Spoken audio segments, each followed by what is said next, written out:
friends, welcome to this channel Learning Hub. Today we will study about object.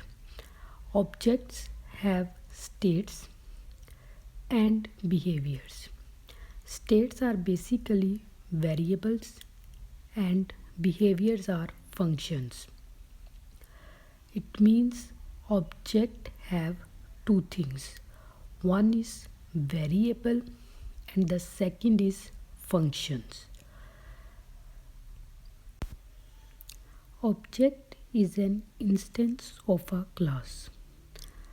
Now look at the examples of object in our real world.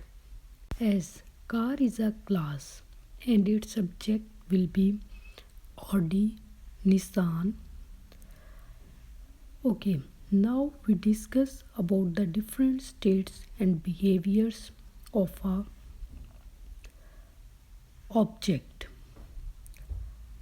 If dog is an object, then we can say that its different states or variables for the dog will be color, name, and for the behaviors and the functions of a dog can be barking and eating.